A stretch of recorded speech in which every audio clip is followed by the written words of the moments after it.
Welcome all of you आपके अपने favourite YouTube channel English corner. बहुत बहुत स्वागत है आपका। और आपने जिस तरह का सपोर्ट बना के रखा है उसके लिए बहुत बहुत धन्यवाद। आज जो है वो हम इंग्लिश जो सब्जेक्ट है उससे थोड़ा सा अलग हट के एक नए सब्जेक्ट की जो वीडियोज है वो स्टार्ट करने वाले हैं, और वो होने वाली है क्लास 12th के लिए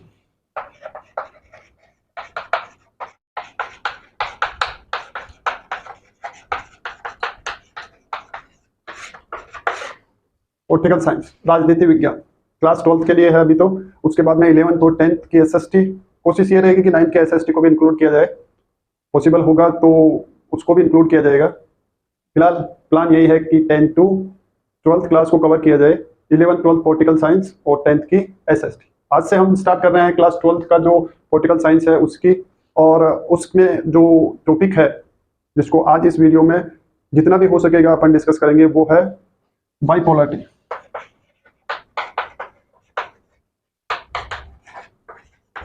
द्विध्रुवीयता।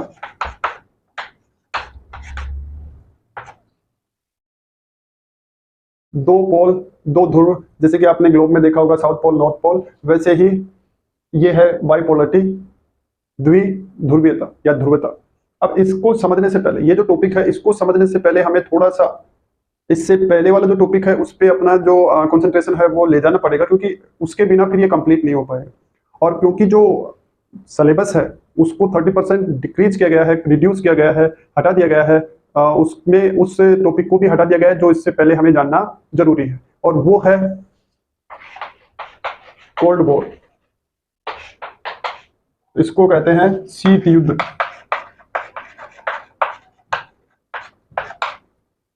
ठंडा युद्ध, ये ठंडी लड़ाई। हालांकि उतनी ठंडी नहीं थी जितना कि इसका नाम है कोल्ड वॉर, लेकिन उसको पहले हमें समझना जरूरी है, तभी हम इस बाइपोलरिटी को अंडरस्टैंड कर पाएंगे। जहां तक बात अंडरस्टैंडिंग की है, नोट मेकिंग की है, या फिर किस तरह के क्वेश्चन पुटअप होंगे, किस तरह से हम आंसर लिखेंगे, उन सब की बात है। आई अश्योर यू, मैं आपको आश्वस्त करना चाहता हूँ, या भरोसा दिलाना चाहता हूँ कि यदि आपने थोड़ा सा भी इंटेंशन दिखाया स्टडी वाला, थोड़ा सा भी आपने ऐसा इंटेंशन दिखाया कि आप पढ़ने के लिए ईगर हैं, कुछ नया जानने के लिए उत्सुक हैं, जिज्ञासु हैं, तो मैं आपको आश्वस्त करता हूं कि आप जो है वो बिल्कुल 100% इस तरह से सीखेंगे कि आपको ना तो बोरिंग फील होगा और ना ही आप ऐसा सोचेंगे कि ये चीजें आपको याद नहीं हो रही है या अंडरस्टैंड नहीं हो रही। इस बात के लिए मैं आपको अश्योर कर देता हूँ। लेकिन वो कंसंट्रेशन, वो थोड़ा सा ऐसे अपने अंदर ईगरनेस होना चाहिए कि हमें ये चीज सीखनी है, तो सब कुछ ईजी हो जाएगा। बहुत आराम से डिटेल में पढ़ेंगे, और इस तरीके से पढ़ेंगे कि फिर ना हमें किसी नोट्स की जरूरत होगी, और ना ही ये जानने की कि इस लेसन में से कौन सा क्वेश्चन आएगा, क्योंकि जो भी क्वेश्चन पूछा जाएगा उसका आंसर देने के लिए हम हर समय लेसन के एंड होते ही या उस टॉपिक के एंड होते ही उससे रिलेटेड सारे क्वेश्चंस के आंसर देने के लिए हम ऑलवेज रेडी रहेंगे। न केवल एग्जाम में, बल्कि हमें कभी भी किसी के द्वारा भी उस टॉपिक से रिलेटेड कोई क्वेश्चन पूछा जाएगा तो हम इजीली उसको एक्सप्लेन भी कर पाएंगे और उस सामने वाले को समझा भी पाएंगे। तो चलिए शुरू करते हैं आज का ये वीडियो, जो कि होने वाला है कोल्ड वॉर के बारे में, क्योंकि इसको समझ के ही हम यहां तक पहुंच सकते हैं। ठीक है ना? तो इसको पढ़ेंगे आगे, बाइपोलरिटी को। उससे पहले पढ़ते हैं कोल्ड वॉर का, बिल्कुल, क्योंकि अब ये टॉपिक हमारे सिलेबस में नहीं है तो डिटेल में नहीं पढ़ेंगे ज्यादा, लेकिन कम से कम हमें बेसिक इंफॉर्मेशन जो है वो होना जरूरी है कि ये वर्ड आया है वो कहाँ से आया है, क्यों आया है, उसकी जो स्टार्टिंग है वो तो हमें समझनी पड़ेगी। तो चलिए शुरू करते हैं कोल्ड वॉर। ठीक है, लेट्स स्टार्ट।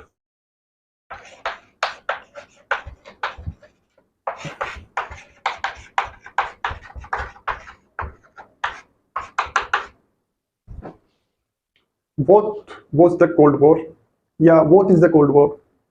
शीत युद्ध क्या होता है, कैसा होता है, इसका नाम कोल्ड वॉर क्यों रखा गया है, और इसका इतना इंपॉर्टेंस क्यों है बायोपॉलिटी को समझने के लिए। तो उसको जानने से पहले आपको ये समझना चाहिए कि सेकंड वर्ल्ड वॉर, द्वितीय विश्व युद्ध, जो कि हुआ 1939 टू 1945।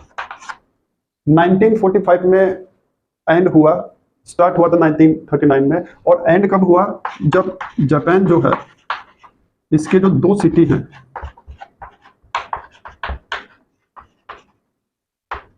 हिरोशिमा और नागासाकी, इसके ऊपर अगस्त 1945 को दो एटॉमिक या न्यूक्लियर बॉम्ब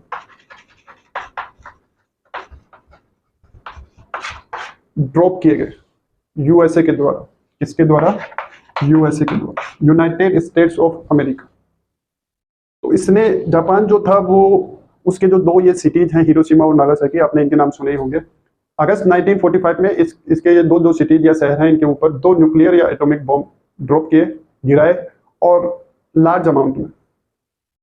केवल मनुष्य ही नहीं, वनस्पति, पेड़ पौधे, जानवर, बहुत सारा डिस्ट्रक्शन, विनाश जो है वो उन केवल 2 एटॉमिक बॉम्ब से देखने को मिला।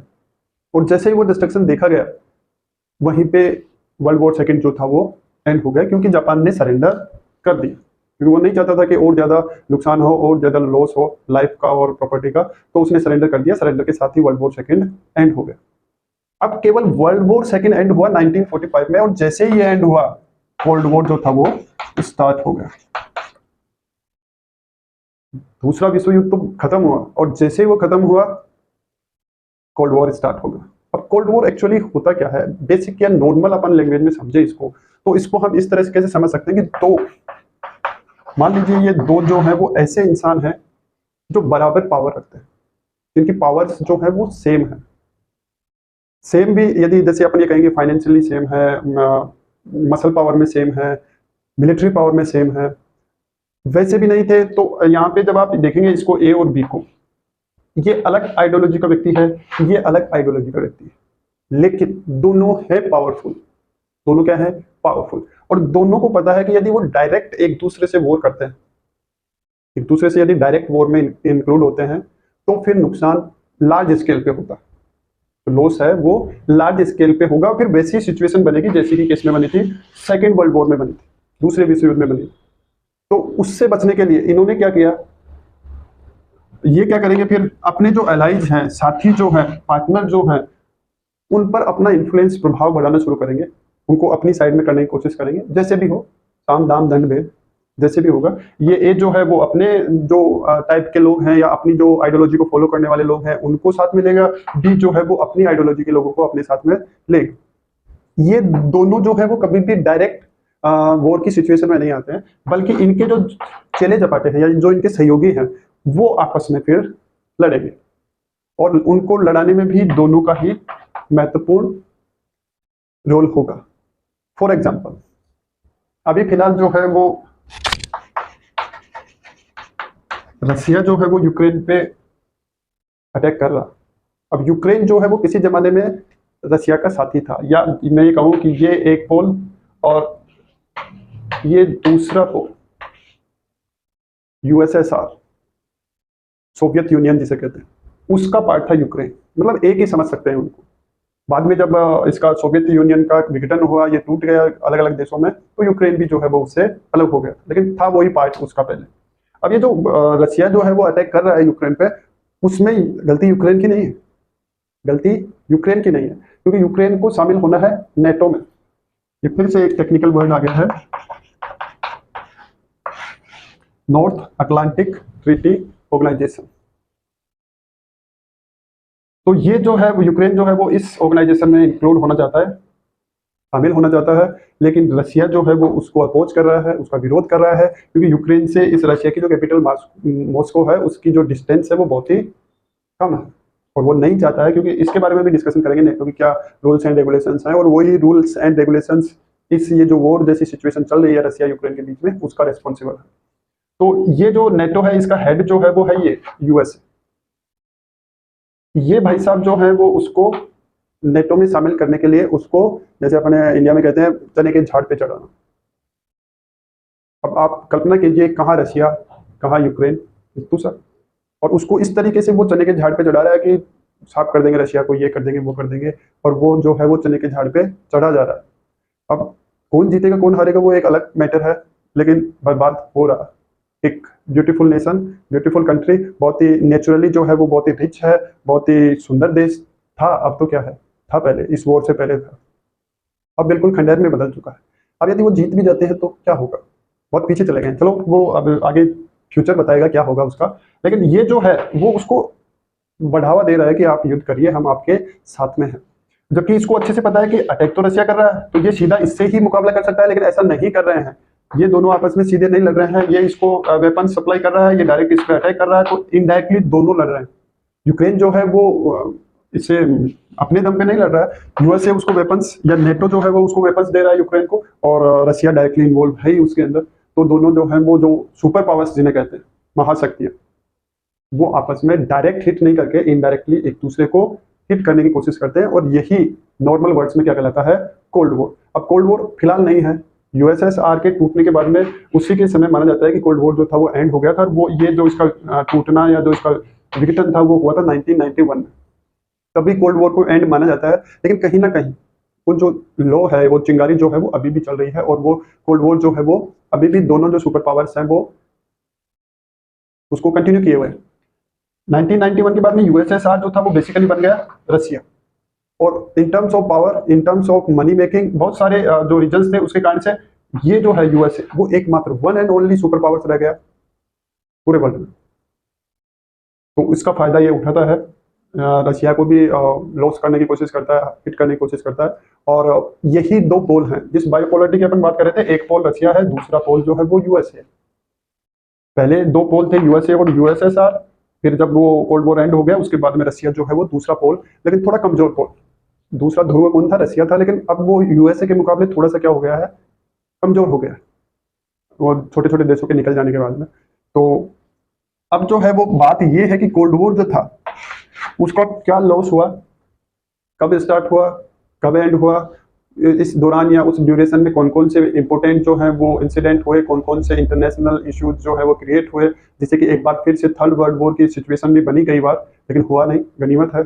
और क्या क्या इंपॉर्टेंट उसके एस्पेक्ट थे कोल्ड वॉर के, कौन कौन इंपॉर्टेंट लीडर्स थे जिन्होंने टाइम टाइम पे कौन कौन से इंपॉर्टेंट डिसीजंस लिए, जिससे कि जो थर्ड वर्ल्ड वॉर था वो अब तक तो कम से कम नहीं हुआ है, होता तो लगभग पूरा पूरा वर्ल्ड जो है वो डिस्ट्रॉय। तो चलिए आगे का डिस्कशन अपन कंटिन्यू करते हैं। तो अभी हमने समझा कि कोल्ड वॉर जो था वो क्या था, स्टार्ट हुआ ये सेकेंड वर्ल्ड वॉर के एंड होने के बाद में। कोल्ड वॉर एंड कब हुआ, 1991 में, जब यूएसएसआर जो था वो टूट गया। अब ये यूएसएसआर जो है और दूसरा जो सुपर पावर था वो उस समय था यूएसए। सेकेंड वर्ल्ड वॉर में, दूसरे विश्व युद्ध में दोनों एक साथ लड़ रहे थे, मतलब एक ही पार्टी में थे, एक ही ग्रुप में थे, एलाइड फोर्सेज, एक्सिस पावर्स, तो ये दोनों जो है वो एक साथ ही थे। लेकिन जैसे ही वर्ल्ड वॉर सेकेंड एंड हुआ, दोनों को लगा कि अब जो है वो उनको अपना इन्फ्लुएंस, प्रभाव वो वर्ल्ड के डिफरेंट पार्ट्स में बढ़ाना चाहिए। तो फिर एक दूसरे के वो क्या हो गए, आमने सामने हो गए, कंपेटिटर बन गए, प्रतिस्पर्धी बन गए। और कंपटीशन किस बात का था, कंपटीशन था आइडियोलॉजी को स्प्रेड करने का। किसका था, आइडियोलॉजी को स्प्रेड कर देना। तो वर्ल्ड वॉर बेसिकली जो है वो विचारधारा का है, किसका है, विचारधारा का। क्योंकि सेकेंड वर्ल्ड वॉर के बाद में जो सुपर पावर्स जनरेट हुई या इमरेज हुई वो ये दोनों थी, यूएसएसआर और यूएसए। अब जो इसकी आइडियोलॉजी को फॉलो करते थे वो इसके साथ में, यूएसए की जो आइडियोलॉजी को फॉलो करते थे वो उसके साथ में। अब कौन से सुपर पावर की कौन सी आइडियोलॉजी है, तो यूएसए की जो आइडियोलॉजी है वो है कैपिटलिज्म, और यूएसएसआर जो थी था उसका जो आइडियोलॉजी था वो था कम्युनिज्म। ये कहलाता है पूंजीवाद और ये कहलाता है साम्यवाद। पूंजीवाद, कैपिटल, पूंजी, मनी। अब आप इसको जनरल वर्ड्स में समझ सकते हैं कि जिस आइडियोलॉजी में मनी मेकिंग को या धन निर्माण को या पूंजी के संग्रह को या फाइनेंशियली पावरफुल बनने का जो आइडियोलॉजी होती है या जो थॉट होता है वो कहलाता है कैपिटलिज्म या पूंजीवाद, जिसमें मनी इंपॉर्टेंट होती है। और कम्युनिज्म जो है, साम्यवाद जो है वो सबको इक्वलाइज करने में बिलीव करता है। सभी का, चाहे वो फाइनेंशियली हो या फिर सोशली हो, सभी लोग जो है वो कैसे हो, इक्वल हो, कॉमन हो, सामान्य हो, ना कोई इंपॉर्टेंट, ना कोई रिच, ना कोई पुअर। इस आइडियोलॉजी पे बिलीव करने वाला ये जो है वो थॉट है, पॉइंट ऑफ व्यू है। ये जो है वो केवल मनी पे ही फोकस करता है। ये जो पॉइंट ऑफ व्यू है वो किस पे फोकस करता है, कैपिटल मेकिंग, पूंजी निर्माण, फाइनेंशियली स्ट्रॉन्ग होने पे डिपेंड करता। तो बेसिकली कोल्ड वॉर जो था वो इन दो आइडियोलॉजीज का, आप उसको कन्फ्रंटेशन कह सकते हैं, द्वंद्व कह सकते हैं, या फिर इन दो आइडियोलॉजीज की जंग कह सकते हैं, युद्ध कह सकते हैं। डायरेक्ट नहीं, इनडायरेक्टली।